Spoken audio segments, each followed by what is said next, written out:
Artinya orang yang paling sesat di muka bumi adalah orang-orang yang berdoa meminta kepada selain Allah. Kenapa mereka masih minta? Di Indonesia ini masih banyak nggak orang yang berdoa meminta kepada selain Allah? Banyak.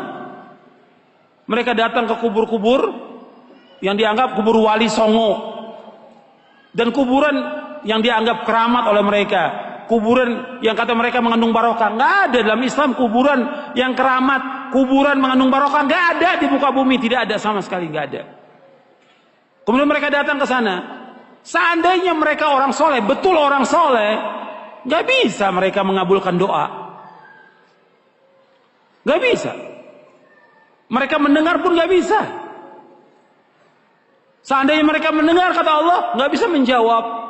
Kan di sini Allah sebutkan di sini, "Man la yastajibu lahu ila," nggak bisa menjawab, nggak bisa mengabulkan sampai hari kiamat.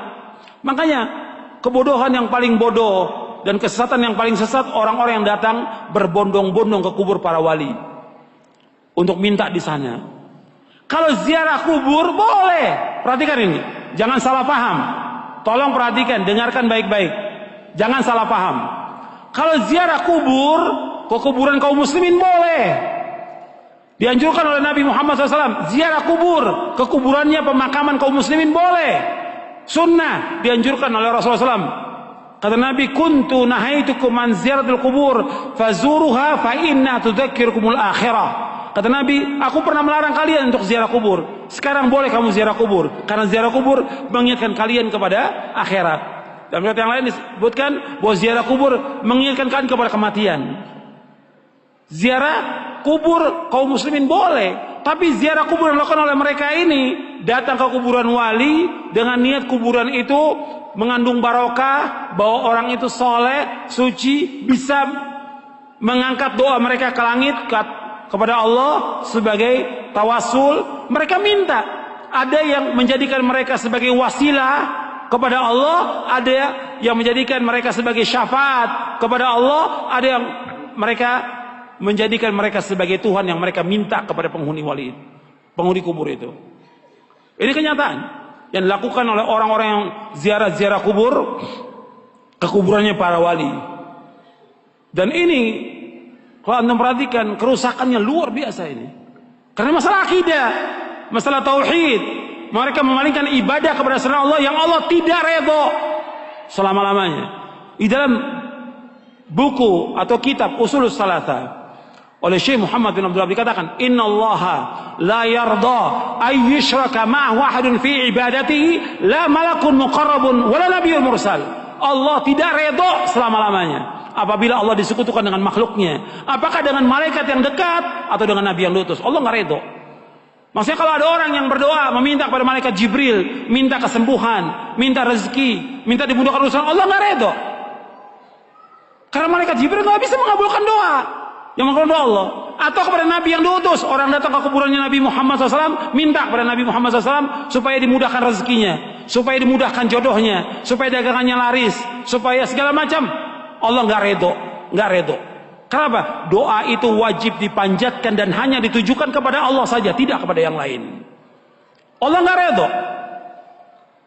Hatta kepada orang yang paling soleh, Nabi Muhammad SAW, orang datang kepada kuburan beliau minta, Allah nggak redho. Makanya nggak ada seorang sahabat pun yang datang ke kuburan Nabi untuk minta sesuatu, tidak ada. Tidak ada seorang sahabat pun radhiyallahu anhum ajmain yang datang ke kuburan Nabi untuk minta sesuatu, tidak ada sama sekali. Mereka berdoa langsung kepada Allah. Begitu juga setelah wafatnya Khulafaur Rasyidin, nggak ada orang datang. Tapi belakangan di abad kedua, ketiga mulai, siapa yang melakukan pertama kali penyembahan kepada kubur yang dikeramatkan pertama kali di muka bumi? Syiah. Pertama kali, laknatullah alaihim.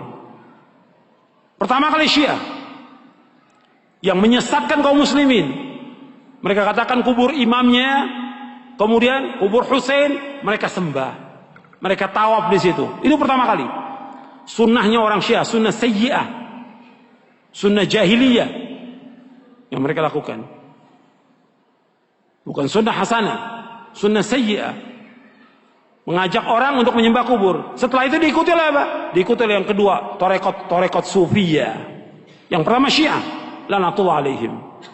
Yang kedua, tarekat sufiyah menganggap bahwa gurunya, syekhnya sebagai wali, sudah mencapai tingkatan yang paling tinggi sampai datang. Sampai syekhnya mengatakan di buku-buku mereka, di kitab mereka, kalau kamu mengalami kesulitan, kesusahan dan saya sudah mati, kamu datang ke kubur saya, kata mereka begitu.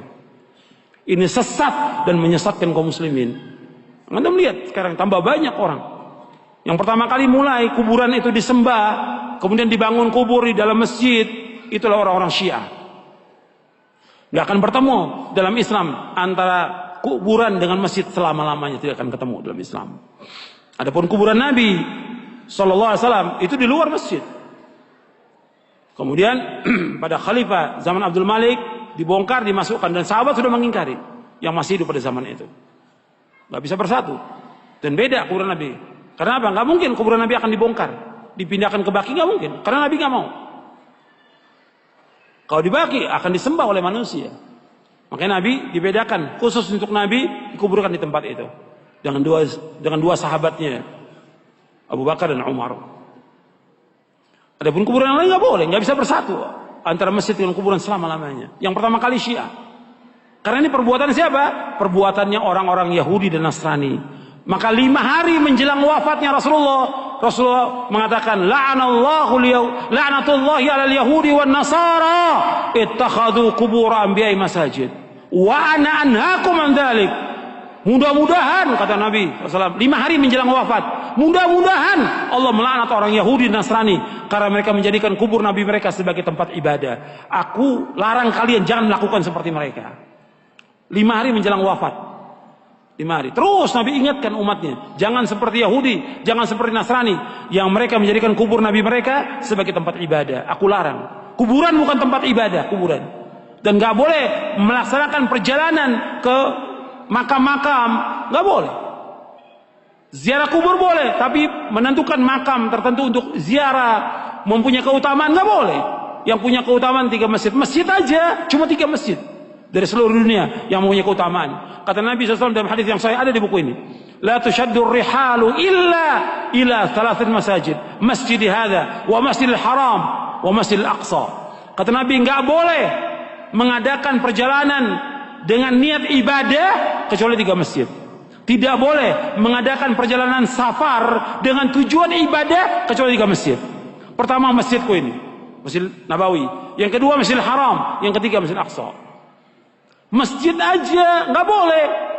Ada di Bandung umpamanya ada masjid yang bagus, orang mengatakan bahwa masjid itu punya keutamaan, nggak boleh.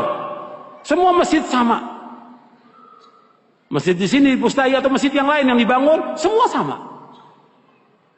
Ganjarannya sama kalau orang sholat di dalamnya, kecuali 3 masjid. Masjid Nabawi sekali sholat di sana 1000. Lebih dari masjid yang lain. Kalau di Mekah, di Masjidil Haram, di Mekah maksudnya di Masjidil Haram saja, bukan di masjid yang lain, di Mekah bukan, di Masjidil Haram saja itu 100.000 keutamaannya dari masjid yang lain seluruh dunia. Kalau di Masjidil Aqsa 250. Itu keutamaan yang disebutkan oleh Rasulullah Sallallahu Alaihi Wasallam. Kalau masjid yang nggak punya keutamaan kecuali 3 masjid, apalagi kuburan. Kuburan nggak punya keutamaan sama sekali.